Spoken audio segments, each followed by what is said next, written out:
A paz do Senhor, caro professor, você que nos assiste nesse EBD em Síntese podcast, a paz do Senhor, presbítero Otoniel, irmã Miriam. Esse trabalho é um trabalho desenvolvido pelo DENEC, Departamento de Ensino e Educação Cristã, aqui do Rio Grande do Norte. Esse trabalho que está sobre a responsabilidade do nosso pastor Reinaldo Odilo e também todos nós sob a responsabilidade do nosso pastor presidente, pastor Martim Alves da Silva. E o Senhor colocou no coração destes homens o desejo de difundir o conhecimento da palavra de Deus nas novas plataformas, né? A gente que já faz esse trabalho de EBD em síntese trimestralmente, agora, né, já tem algumas aulas, estamos aqui juntos com você, professor, nesta plataforma, neste formato de um podcast. E graças a Deus tem nos trazido até aqui, tem nos dado vida, saúde.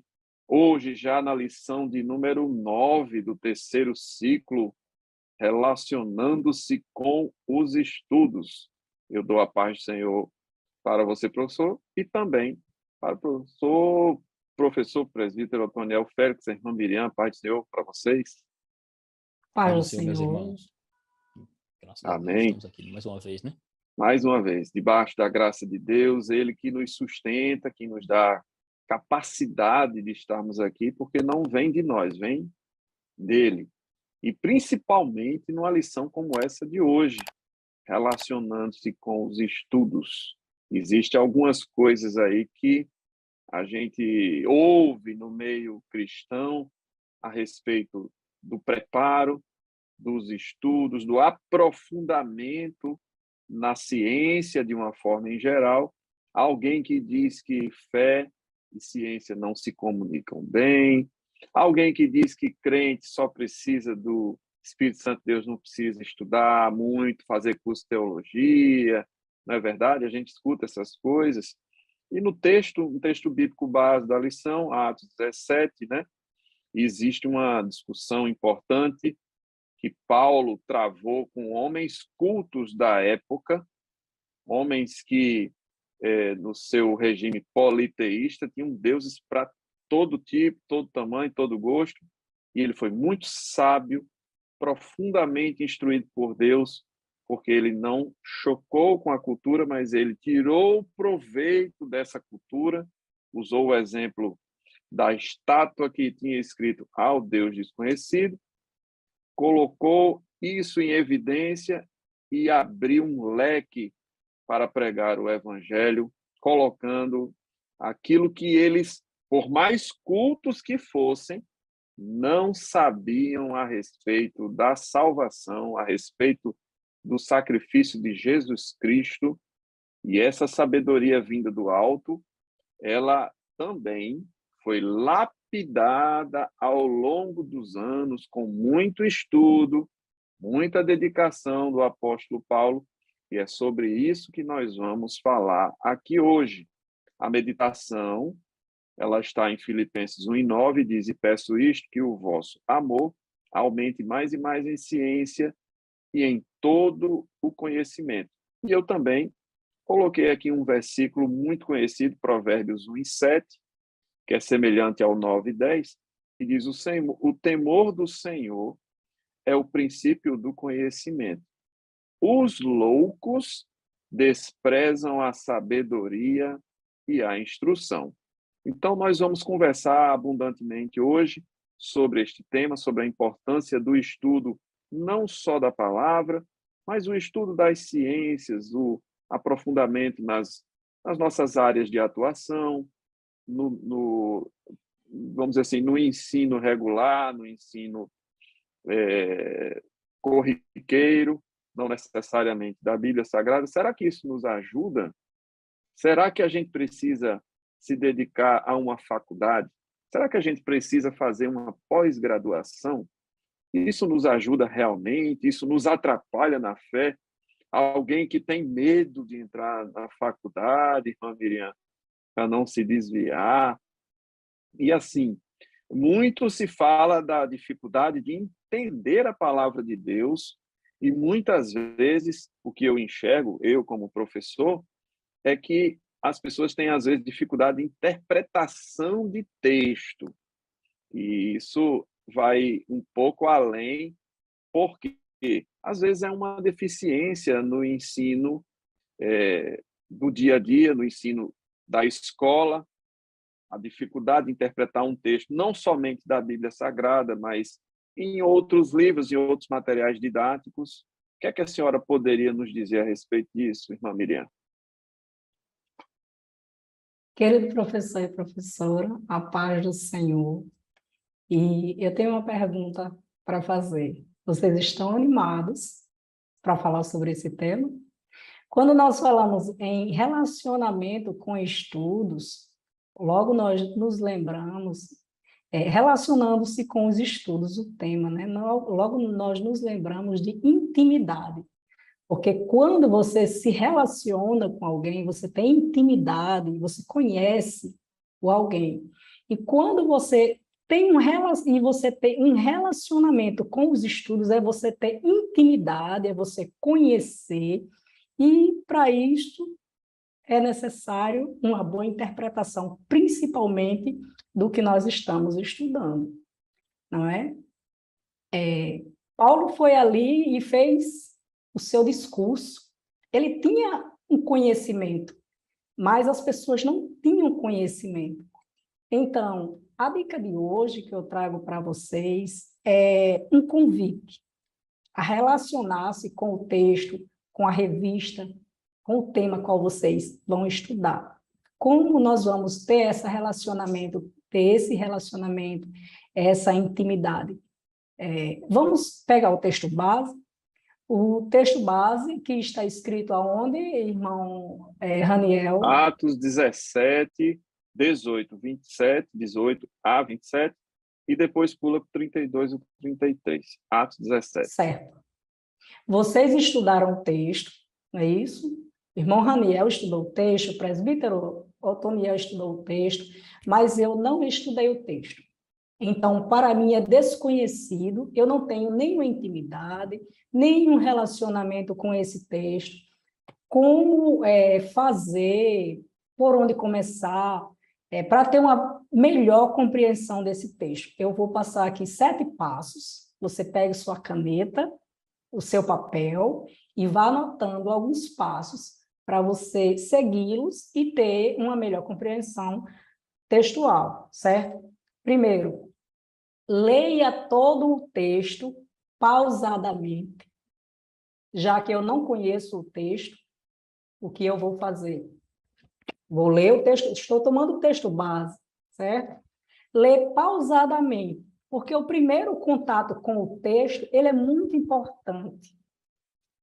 É nesse momento que você vai saber qual o assunto a qual está sendo tratado naquele texto. Por isso é importante você ter o primeiro contato e ler pausadamente, certo? Leia devagar. Segundo, releia o texto. Nossa, irmã Miriam, eu já li o texto, agora eu vou reler o texto. Cada vez que você faz isso, você vai se familiarizando. É o segundo passo. Releia o texto, marque palavras que você não sabe o significado, e nesse texto tem bastante palavras, eu acho, porque eu não li o texto, eu não conheço o texto. Então, eu olhei aqui logo no início, tem bastante palavras desconhecidas. Eu vou separar aquelas palavras, reler o texto e separar aquelas palavras. 3, veja o significado daquelas palavras que você separou, que você não sabia o significado, veja o significado dela no dicionário, há alguns sinônimos, e anote um local. O quarto passo, separe os parágrafos, certo? Separe os parágrafos e faça um resumo daqueles parágrafos. Irmã Miriam, mas aqui não tem parágrafo, é versículos. Você pode resumir os versículos. Eu acho que só existe um versículo na Bíblia que não dá para resumir. Vocês sabem qual é, né? O único versículo na Bíblia que não dá para resumir. Jesus chorou. Pois é. Quinto passo, elabore uma pergunta para cada parágrafo e responda. Vocês sabem que quando vocês fazem perguntas, o próprio texto responde, não é isso? Nesse momento, você poderá perceber que, afinal, ainda havia alguma coisa naquele texto para se entender. Quando você faz a pergunta e o próprio texto responde. Aí, o sétimo passo, o que é? Agora você vai fazer um novo texto com suas palavras. Mas olha só que importante, cuidado, verifique direitinho para você não colocar palavras na boca do autor. Certo? Você seguindo esses 7 passos, você vai ver que finalmente você entendeu aquele texto, você teve um melhor relacionamento com ele, uma melhor compreensão e você está familiarizado com aquele texto. Você pode comentar, você pode conversar, você entendeu aquele texto. Então, isso não é somente para mim e para você, professor, mas também para a sua turma. Você pode fazer, trabalhar essa compreensão de texto com os seus alunos, porque é importante lembrar que a escola dominical, você não vai para lá somente dialogar sobre a palavra. A escola bíblica dominical é uma escola. O aluno pode ser alfabetizado na escola dominical. Não é verdade? O A aluno origem, pode... né, da escola dominical tinha a ver Isso com mesmo. a promoção do conhecimento secular e também do conhecimento bíblico para crianças. Foi a origem da escola bíblica dominical.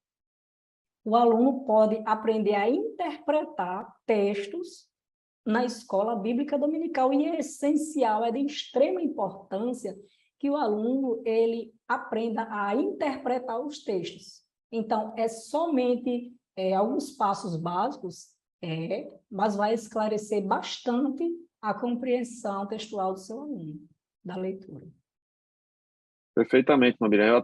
Eu até acrescentaria algo, se a senhora me permite. E eu gosto de aprender, vamos lá. Eu vou anotar aqui o 8º passo, não é? Eu diria que pode ser até, junto com o primeiro passo, algumas pessoas relatam que conseguem absorver melhor o texto quando leem em voz alta, porque Sim, estimulam, né? Estimulam o ouvido, ajudam na memorização. É um essa hábito que questão de algumas pessoas falam, né? ler em voz alta era um método de ensino dos judeus, né? A questão da repetição, o método de ensino, era dessa forma que eles educavam, com repetição de palavras, liam e repetiam.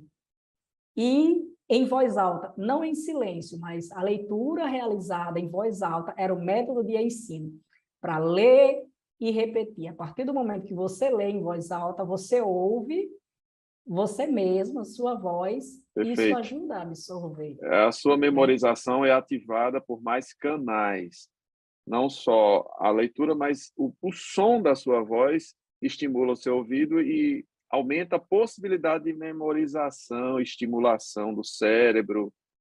Acho que acertei, né? Está incluído na metodologia de ensino. Você lembra da pirâmide? Sim. O aluno que lê 10%, Perfeito. o aluno que ouve 20%. Agora, ele aprende 30% quando ele lê e ouve, faz os dois. Se ele lê e ouve. Já dá uma então, exponenciada, né, na absorção. Isso mesmo. Muito bem. Irmã Miriam, nossa lição também importante, né, dentre o cumprimento assim, da absorção do conhecimento, importante também frisar para si próprio os objetivos da lição, né? Deixar marcadinho. Aqui, por exemplo, hoje, o professor mantém em mente não só a compreensão do texto, estimular a compreensão do texto, as técnicas, porque nós somos seres humanos, né, de carne e osso, e precisamos majorar, aumentar a nossa absorção daquilo que a gente está lendo, estudando, né, assim. Então, os objetivos, vamos lá. Nós temos 3 objetivos, o professor tem que sempre ter isso em mente. primeiro deles, entender a importância dos estudos nos tempos bíblicos e também nos nossos dias. E a gente vai ver que a palavra de Deus, ela estimula isso desde sempre. Não é só agora e nem é só antes. É desde sempre, né? E estudos aí, estudos de forma geral, né, irmão? De uma Não pensar que é forma estudo bíblico, geral, né? Para alguém não pensar que é estudos bíblicos, né? essa questão da alienação não tem fundamento bíblico. Da alienação no sentido de estar focado apenas no conhecimento bíblico e esquecer o resto. Me permitam dizer, tem um amigo que, recém-convertido, ele queria deixar a faculdade, queria parar de estudar, porque ia viver de missão, ia viver da obra, e ali tinha que ter um aconselhamento de um pastor, de uma pessoa mais experiente, dizer assim, rapaz, não faça isso. Você precisa do conhecimento secular, né, para ter uma profissão. Claro, como é que você vai chegar numa outra cidade, numa outra cultura, com pouco conhecimento, a sua receptividade também vai ser pouca. Observe o texto base.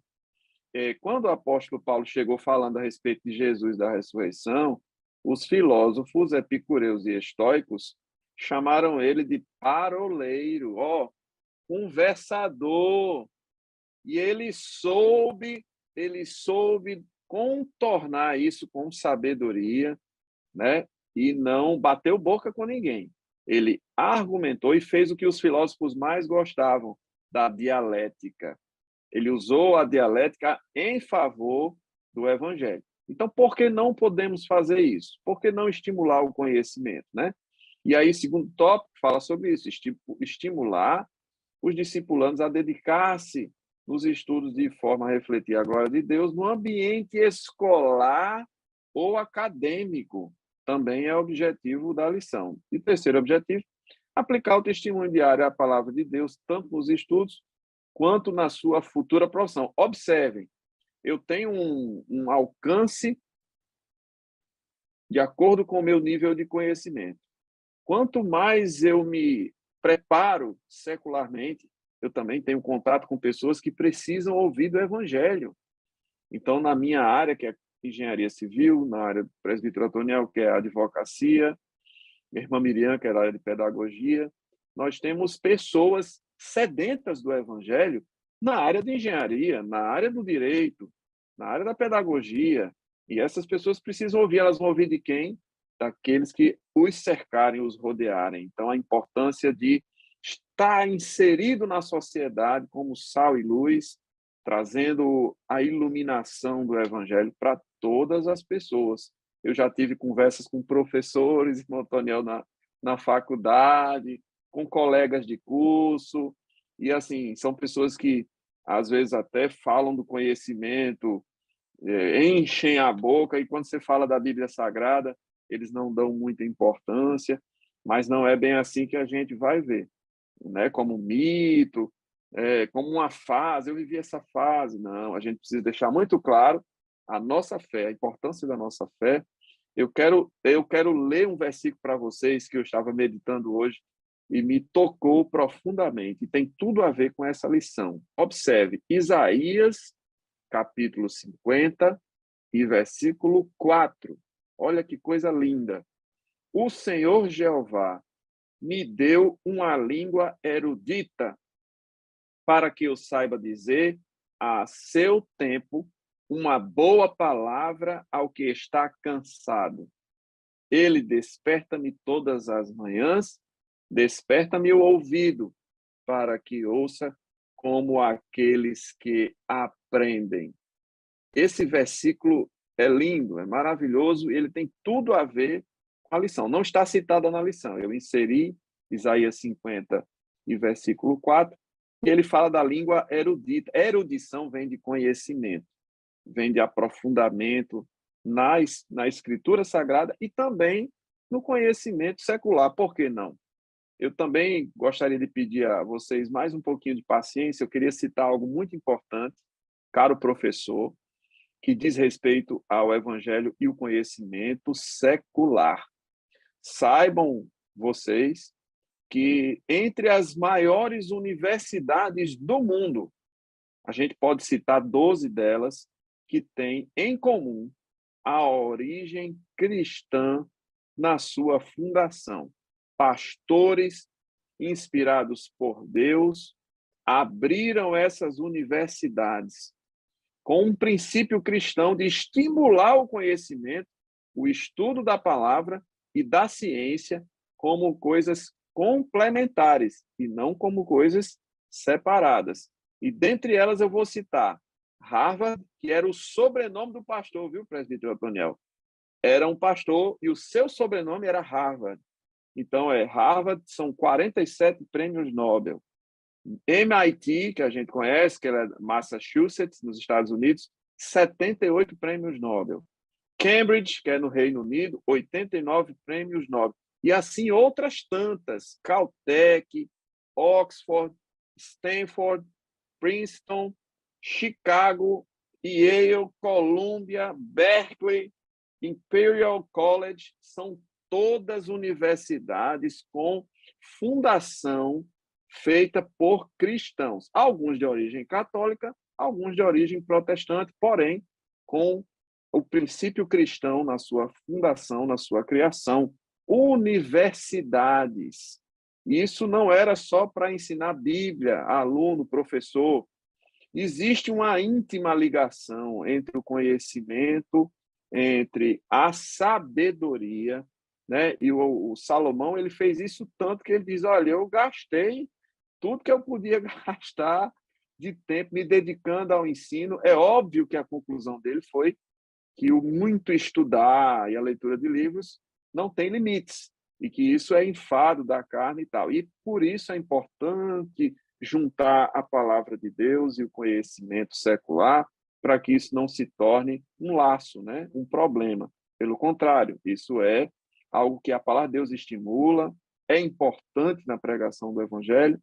E no primeiro tópico da lição, a gente vê o quê?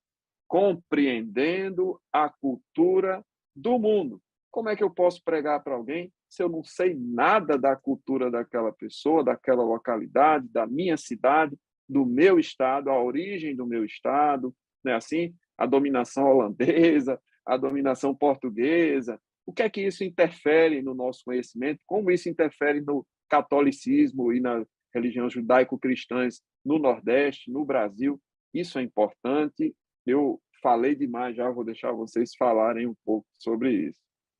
Não é porque você estava discorrendo sobre a questão dos objetivos, né? Seria também estimular e também estimular os discipulando, o objetivo disso, a dedicar-se aos estudos, de forma a refletir a glória de Deus no ambiente da escola ou acadêmico, e a outra é a aplicação, né? Aplicar o testemunho diário na palavra de Deus, tanto nos estudos como na profissão, ou seja, sempre tem que fazer uma conciliação, né? No sentido de que a nossa vida vai refletir a glória do Senhor, seja no estudo, seja no trabalho, onde estivermos. Já vai cumprir aquilo que Jesus certa vez falou, que assim resplandeça a vossa luz diante dos homens. Aí vão ver vossas suas boas obras. Aí ele disse, glorificarão o Pai que está nos céus. Ou seja, é por aí que realmente deve se entender, né? É o sal fora do saleiro. Daí. E a minha irmã Miriam tem alguma coisa a completar com relação a essa questão aí? Não, vamos falar sobre a cultura. Já falamos sobre os objetivos, vamos falar sobre a questão da cultura que o irmão Raniel estava falando, como nós podemos pregar se não conhecemos a cultura. É isso, quando nós abrimos a escritura, nós encontramos a cultura em todas as páginas, não é isso? Ela é encontrada desde o Jardim do Éden até os Salmos de Davi, dos peixes, os apóstolos, os discípulos, quando pescavam, não é verdade? Comiam, até as roupas que eles usavam. Mas, diante disso, existem várias posturas adotadas pelos cristãos em relação à cultura. Mas, na prática, duas posturas predominam. Eu posso dizer que a primeira delas é a assimilação total da cultura, sem qualquer critério nem juízo de valor por parte dos cristãos, né? Por parte dos cristãos. Por exemplo... Na falta de senso crítico, né, do conhecimento bíblico, Isso.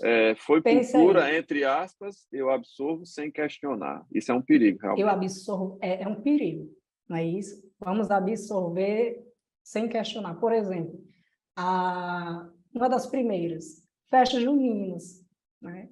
Festas juninas, carnaval, tem pessoas que adotam, mas nós sabemos que nós, como evangélicos, nas festas juninas, aquela cultura é voltada para a idolatria, carnaval, algumas igrejas até organizam aquele momento ali. E alguns dizem, isso aqui eu vou abraçar porque não é pecado. Já em outras situações, tem pessoas que desprezam a cultura como se a cultura fosse totalmente má. Não é verdade? Mas a cultura, ela veio desde Adão e Deus não fez uma cultura má, mas as pessoas, às vezes, generalizam e visualizam a partir do momento, por falta do conhecimento, trazendo aquilo para a sua vida como uma cultura má e querem praticamente se distanciar. Outros abraçam e terminam pecando, e outros... cometem equívocos, inclusive com a cultura dos judeus, querem trazer festa do tabernáculo para dentro da igreja, né? Querem trazer candelabros e colocar na igreja como se fosse... O shofar, toca shofar isso dentro é de tudo. judaizar a igreja, né? Judaizar. E a cultura deles deixa para eles. Nós temos a nossa, né, presbítero Otoniel? Exato. Até porque, por isso que é bom conceituar para eles o que seria uma cultura em si, né? Apesar de ser um termo assim muito amplo, é amplo. Mas, resumidamente, a gente resumiria como um conjunto de tradições, é assim? Conjunto de tradições, são manifestações sociais, humanas, de um povo. Ou seja, cada povo tem sua forma de viver, tem sua forma de ver as coisas. A nossa comida aqui, que é tão apreciada, está dentro desse universo da cultura, né? Comida, vestimentas, linguajar, comportamento, festas, né? Tudo isso está inserido no âmbito da cultura. Porque assim, essas crenças, esses costumes determinados por um grupo assim específico, social, ele vai se abranger a depender da sua forma de transmissão, né? De pai para filho, ou seja, vai se enraizando na sociedade.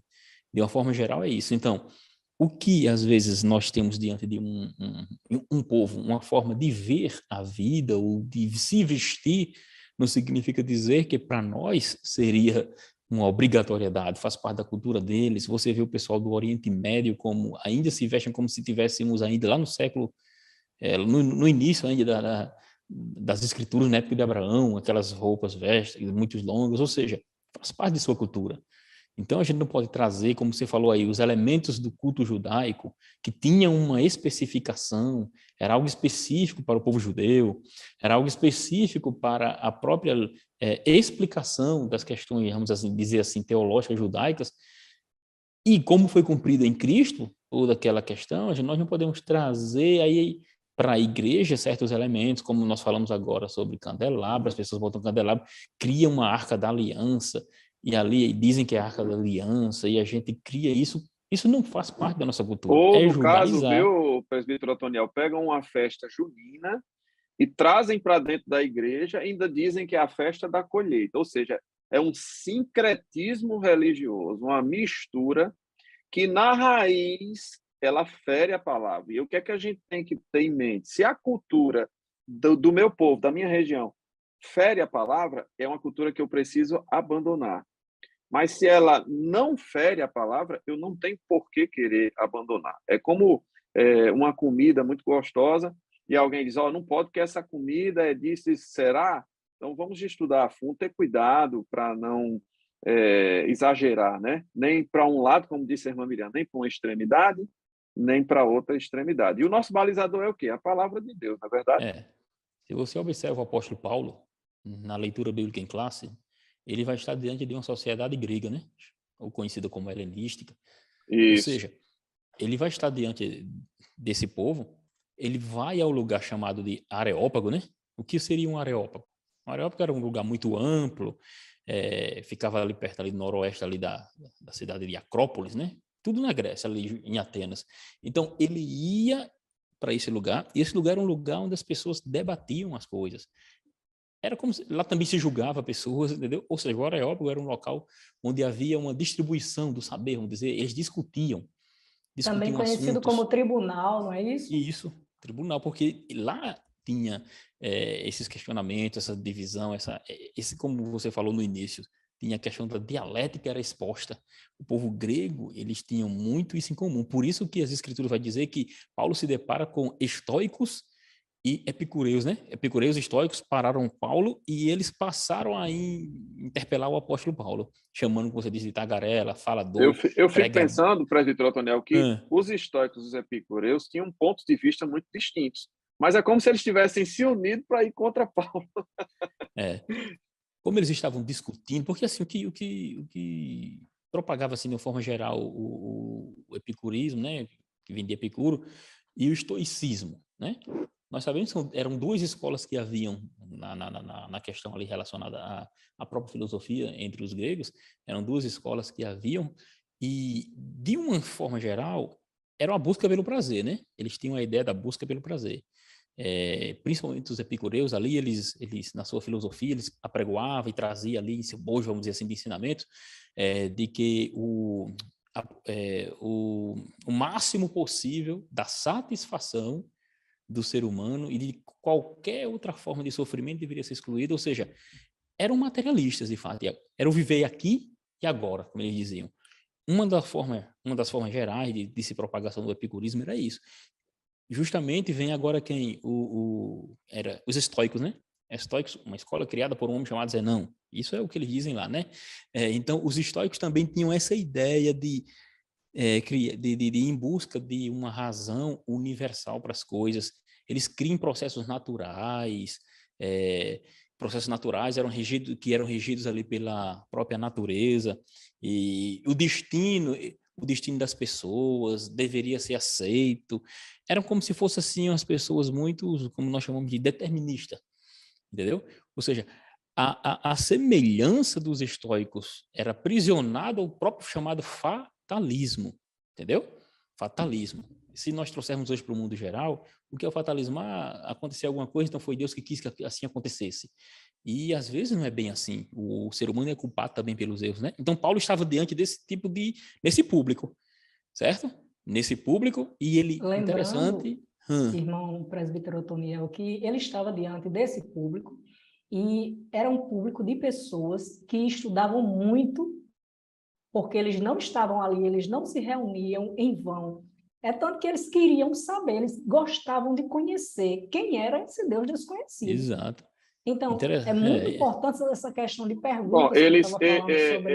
eu acho interessante, Família, é o seguinte: eles primeiro desprezaram a Paulo, porque não o conheciam, não sabiam o nível de conhecimento que ele tinha. Então, eu fico me perguntando, se eu, ou o presbítero Otoniel, a senhora, chegar na universidade, chegar num nível de discussão que exige conhecimento, e a gente não tiver conhecimento, a gente fica de fora dessa discussão.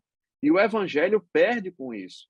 Então, a gente perde a oportunidade de pregar o evangelho por falta de conhecimento, por falta de traquejo social, por falta de um mínimo de conhecimento da história e da cultura daquelas pessoas para eu me inserir como evangelista no meio desse povo. Isso é importante. Lembrando que o senhor estava falando ainda há pouco, se você não conhece aquela cultura, como você pode levar a palavra para aquelas pessoas? Isso conta para nós aqui também no nosso estado. Você vai pregar o evangelho aí no interiorzão, aí, no sertanejo, né? Que tem várias crendices em relação a essa questão da chuva, disso. Tem a ver com determinismo, tem a ver com fatalismo, só que ele nem sabe, ele não sabe esses nomes aí, né? Mas ele acredita de forma parecida. Tem até uma curiosidade que o Nero, lá de Roma, ele era muito aconselhado por Sêneca, que é um dos estoicos mais famosos, né? Então, ele tinha essa influência no seu governo, no seu comando, né? E é importante isso que a gente está falando aqui, caro professor, para que você desmistifique essa ideia da cabeça do teu aluno, de que agora que ele é crente, novo convertido, ele vai abandonar os estudos, né? Inclusive, o apóstolo Paulo, irmãos, quando ele está tratando sobre esses assuntos, utilizando a cultura e a ideia do que um povo entende, ele se utiliza pelo menos em 2 momentos específicos, além desse no Areópago, que ele vai se utilizar do tal Deus desconhecido, que nós não vamos adentrar aqui nos pormenores, mas ele se utiliza dessa linguagem para apresentar Jesus. Se era um Deus desconhecido, é logicamente que não era o nosso Deus, mas Paulo se utiliza daquela forma para mostrar o nosso Deus. Ele utiliza-se também de uma citação de um poeta chamado de Epimênides, quando ele vai citar lá em Creta, Paulo cita ele, Paulo cita Cleanto, Paulo cita Arato, são poetas que Paulo se utiliza nas suas falas. Então, nos versículos, quando ele diz assim, nós somos sua criação, nele movemos, vocês vão conhecer bem, que eu não vou citar bem esse versículo agora, mas de uma forma bem geral, quando ele fala assim, que nós nos movemos, ele está citando esses poetas. Quando ele diz assim, os cretenses são bestas ruins, ventres preguiçosos, ele está citando também outro poeta. Ou seja, ele se utiliza do que eles tinham para demonstrar a fé em Jesus. Por isso que os estoicos e os epicureus entendiam ou pensaram que Paulo era pregador de deuses estranhos, porque ele lhes pregava sobre Jesus e a ressurreição. É como se eles estivessem entendendo assim, Jesus é o marido e a ressurreição é a esposa de Jesus, porque alguns deuses gregos tinham, né, eram casados. Então, essa ideia era para justamente demonstrar, e eles acharam que era algo... O choque de cultura era Exato. absurdo. E ele, por ter muito conhecimento da cultura deles, ele soube se utilizar, ele soube se sair, ele soube contra-argumentar, e tudo isso sem perder o respeito. Então, isso é o que a gente quer estimular aqui, principalmente na lição de hoje. E, assim, seguindo para a segunda parte da lição, a gente vê alguma coisa que a gente já vinha discutindo aqui. Deus valoriza o conhecimento. Ora, nós citamos aqui vários textos, né? Lá em Daniel, capítulo 1, versículo 20, fala que toda essa parte, assim, em toda a matéria de sabedoria, de inteligência, sobre o que o rei lhes perguntava, os achou 10 vezes mais doutos. Quer dizer, esse preparo não tinha nada a ver com o alimento que eles recusaram, tinha a ver porque eles eram preparados mesmo, né? E tinham sabedoria de Deus. Então, outro texto também de Daniel, que a gente conhece bem, fala que a ciência ia se multiplicar, ou seja, a palavra de Deus já falava a respeito disso. Nós estamos falando de reinos antigos, que já valorizavam o conhecimento.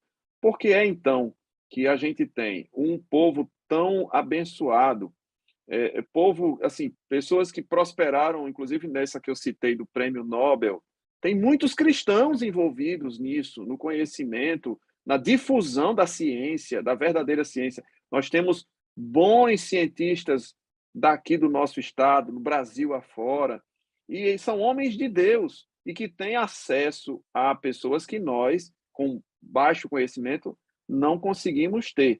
Então, não só o apóstolo Paulo, nós temos o exemplo de Daniel, Sadraque, Mesaque e Abdenego, que eram também homens com conhecimento profundo. Temos o exemplo de Salomão, que era um homem que estudava bastante, muitos livros, e outros tantos. Então, isso nos abre portas, tá? A importância da escola nos tempos bíblicos. Nós temos aí a citação da escola dos profetas, como é bem conhecido, mas tem outros exemplos, né, que o professor pode citar, que tinham escolas mesmo. Por exemplo, em Êxodo 1:15, a lição fala, 1, versículo 15 a 21, fala das parteiras, Eclesiastes 2:8 das cantoras. Então, existiam profissões, existiam treinamentos específicos para profissões que eram no ensino regular, não era, assim, uma coisa feita de qualquer forma, existia uma escola. E aí, esse ensino, ele é valorizado na vida cristã, né? Na formação do profissional Raniel, do profissional Otoniel, da profissional Miriam, isso é incentivado. E no tópico 2.3, ele fala de alguns equívocos também em relação ao que alguns citam, né? Citam assim, a letra mata e tal. Irmãos, pelo amor de Deus, isso está falando da lei e da propriedade da lei de escancarar o pecado. Então, nesse sentido é que a letra mata, né? O espírito vivifica. Então, não vamos citar a palavra de Deus de forma como se fosse errada, o estudo, né? As exigências da lei geral. matava. Isso. Então, quando se fala em perfeitamente. essa questão de letra, ela se refere à antiga aliança, não é? Perfeitamente. A letra E as mata porque todos suas ordenanças, né? infringem a lei. Se Então, você falhasse a em punição Números era a morte. 613, Se falhasse em um dos 613 preceitos, você era culpado de toda a lei. Então, é nesse sentido que Então, a letra mata não é o né? estudo. Aí, diante dessas coisas, Aprender. as pessoas fazem essa leitura, eu posso dizer que de cabeça para baixo. E dizem, olha, eu não vou, o que nós já comentamos sobre isso ainda há pouco, não vou mais estudar, eu não vou mais para a faculdade, porque a palavra diz que a letra mata. É pecado estudar. É, É o que isso é ambos tão os... errado, né? Isso É. é tão errado quanto Mateus 7, que o pessoal diz, não julgueis, e não cita o resto do texto. Né? Então, são interpretações equivocadas que batem com aquilo que a senhora deu a dica no Irmão, início. Estude o texto. até porque, ó, se você observar, os grandes homens cientistas, pessoas pensantes do passado, como Nicolau Copérnico, Johannes Kepler, mais ou menos assim o nome desses caras, cientista, ou seja, criam em Deus, né? Isaac Newton era um homem que, além dos seus próprios escritos na área da ciência, Vamos trazer aqui entendeu? para o Brasil, vamos botar Rui Barbosa, né? Muito Outros bem. tantos que É, defenderam o evangelho, a palavra é. de Deus. Então, essas pessoas, vocês veem que criam em Deus e não tem nada de errado aí. Ou seja, não há nada de anormal. Crer em Na Deus própria e... história dos Estados Unidos, né? Os Uhum, fundadores do país, é, eles eram profundamente cristãos. exato. Mas em E tem tempos, eu digo muitos. tempos, anos, não muito distantes, quando eu lembro que, quando criança, algum teólogo chegava na igreja, todas as pessoas olhavam, eu digo todas mesmo, olhavam para ele com aquele olhar distorcido e de desprezo, e que a imagem que tinha era que quem era teólogo não tinha Deus, eles eram secos, Frios, Olha né? só, né? isso, frios. Ah, Prezavam vai pelo fazer conhecimento tão teologia? somente. Vai E fazer assim, teologia. só um parêntese, tá? Essa história das escolas teológicas, elas são tão pioneiras quanto os nossos pioneiros. Daniel Berg, Gunnar Wingren, falando especificamente da Assembleia de Deus, que eram suecos, e essa mesma influência sueca trouxe as escolas teológicas para o Brasil. Então, o que é que há de errado? Tá na minha raiz, Exato. tá na minha E o origem. Por saber, que irmão, eu é vou, importante. né? É Nós impor- concluímos esse tópico com uma frase: Deus ama o conhecimento, que nós abrimos com ela, com essa frase, que é o tema do tópico, não é isso? Deus ama o conhecimento, agora eu só acrescento mais algo, mais alguma coisa, e devemos buscá-lo, Perfeitamente. porque o conhecimento está no Perfeitamente. coração de Deus. E aí, Agora vamos lá. se quiser ter certeza disso, é só ler o livro de Provérbios. Aqui tem uma citação, tem umas 3 aqui. E quanto Provérbios 3, mais, 13, 4, 7, Provérbios 11, 9, tudo falando de que Deus valoriza o conhecimento, né, irmã Miriam? e quanto mais, irmão, se busca o saber, você vai cair nas escrituras, não tem como, entendeu? Porque vai revelar a vontade de Deus, ela revela a vontade de Deus e o plano de Deus. Vou dar um exemplo. Todos nós cremos em Adão e Eva. Todos nós cremos que viemos de Adão e Eva. Paulo vai dizer também que nós somos geração, na verdade, de um só ser humano. Agora, o que é que acontece? Houve uma descoberta, eu vou falar duas coisas aqui para os irmãos depois pesquisam. DNA mitocondrial, certo?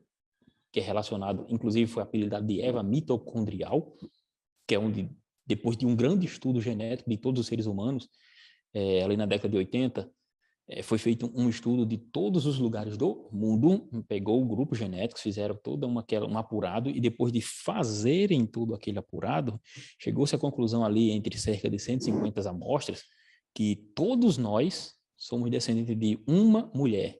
Ou seja, esse DNA mitocondrial só a mulher tem, só a irmã Miriam tem, e outras irmãs. E ela passa esse DNA para todas as suas filhas. Ou seja, descobriu-se o que eles chamam de Eva, a nossa Eva, né? Nós chamamos na ciência de Eva mitocondrial. E depois também o Adão Y. Aí depois vocês pesquisam sobre isso aí, que tudo isso vai remontar a um homem e uma mulher. Dever de Ou casa, seja, né, presbítero? somos geração de um casal. Isso. E a ciência pura, hein? Então, vamos lá, para o último tópico da nossa lição, agindo com honestidade. Eu achei muito interessante esse tópico, viu? Honestidade intelectual. O que é honestidade intelectual? Pois bem, nós falamos de que o Senhor valoriza o conhecimento e dentro das universidades, dentro do colégio, da faculdade, nós vamos ser testados pela nossa honestidade. E quando eu falo de honestidade intelectual, né, quando a lição fala isso, está falando das práticas a partir dos quais a gente faz os nossos trabalhos, a gente faz as nossas citações acadêmicas, a gente faz as provas, né? E a lição puxou esse fiozinho de lã, e eu achei muito interessante, e eu quero citar Filipenses 4:8, que diz: quanto ao mais, irmãos, tudo que é verdadeiro, tudo que é honesto, tudo que é justo, tudo que é puro, tudo que é amável, tudo que é de boa fama, se há alguma virtude e se há algum louvor, dispensai. Ora, se você entra na universidade com Filipenses 4:8, você não vai colar na prova, você não vai citar um trabalho como se fosse seu, sendo que você pegou da internet, né? Isso, infelizmente, acontece bastante. Você não vai se apropriar, e no meio Se acadêmico chama acontece isso. mentira silenciosa, Até a qual você porque, não até fala, porque o professor mas Se que vai, ninguém você está... perceber, olha, deixa eu me até falar um porque o caso. professor quando vai pegar aquilo, vai saber que você não criou aquilo, né? Deixa eu citar um caso curioso. O meu sogro, o pastor Paulo Ney Silva Bulhões, saudosa memória, ele, professor da Universidade Federal, recebeu um trabalho de um aluno e disse: olha, isso aqui está muito bem feito, muito perfeito, olha, maravilhoso, só tem um problema, o autor sou eu. O Veja bem, aluno veja levou o bem, trabalho para ele todas e as o autor semanas, era ele. todas as Rapaz, semanas, nós vexame, hein? disponibilizamos aqui dicas pedagógicas que podem lhe ajudar. Mas nós recebemos uma orientação, olha, se você é o autor da dica, ponha seu nome. Mas, se você não é, coloque aqui o endereço, A citação. a citação, o endereço, para que a pessoa possa ver que nós não estamos plagiando e nem sendo desonestos, não é verdade? Não estamos mentindo de forma silenciosa, porque a desonestidade, é honestidade intelectual, desonestidade, né? Posso dizer, intelectual, é uma mentira silenciosa. E E deixe-me que falar também, viu, irmã nós que Miriam? somos crentes, não podemos de jeito nenhum praticar esse tipo de... E deixe-me fazer também uma colocação para encerrar a minha participação, que é o seguinte: em 1 Timóteo 6 e versículo 20, fala da falsa ciência, né? Da falsamente chamada ciência. Queridos, abram o olho.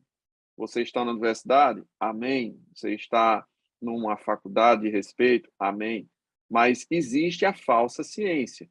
Então, muito cuidado quando alguém vier refutar o evangelho, falar mal da Bíblia Sagrada, usar dados de pesquisas.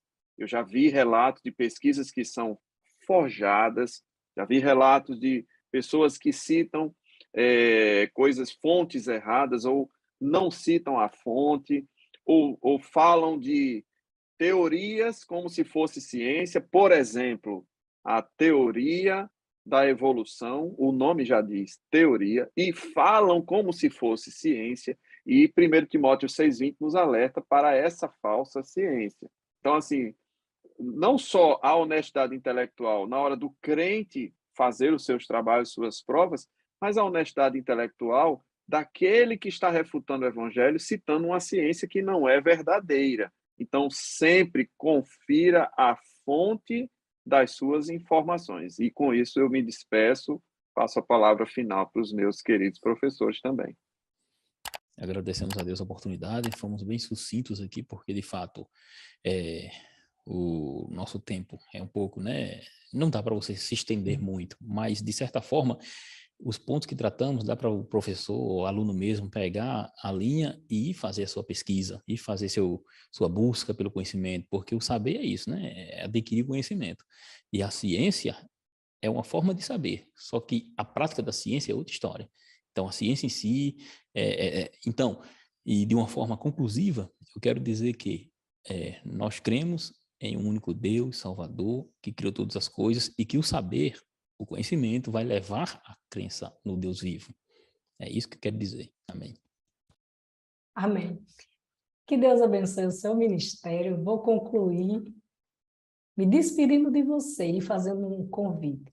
Que Deus abençoe a sua família, sua vida, o seu ministério e que você esteja conosco na próxima lição, a lição de número 11, que tem como tema relacionando-se com sua igreja local. Estamos falando de relacionamento, não é? Intimidade, conhecimento. Esteja novamente conosco na próxima lição, compartilhe, pode curtir e deixe também o seu comentário. E fique na paz do Senhor. Amém. Eu quero só deixar uma cerejinha nesse bolo que foi a aula de hoje, falando sobre o método científico que é tão usado na ciência, e o pessoal diz que foi René Descartes, viu, presbítero Otoniel? Mas a raiz do pensamento científico e da experimentação do empirismo foi, na verdade, Roger Bacon, um dos primeiros acadêmicos de Oxford, cristão, e que estimulou o empirismo, o experimento como base científica, que o pessoal tanto fala, se não pode ser experimentado, então não pode ser testado, então não pode ser comprovado. E um cristão estava lá propondo, tão confiante ele estava de que a ciência e a religião não brigavam entre si, que ele propôs o método científico. Então, com isso, eu quero dizer, caro professor, não tenha medo de pregar a palavra de Deus, porque ela, sim, é a verdadeira ciência, é o conhecimento do Altíssimo, é a profundidade da sabedoria de Deus, escrita e disponibilizada para todos nós. Com isso, eu digo, Deus abençoe a sua aula, Deus abençoe o senhor presbítero Otoniel, Deus abençoe a senhora, minha irmã Miriam. Fiquem Amém. com Deus e uma excelente aula em nome de Jesus.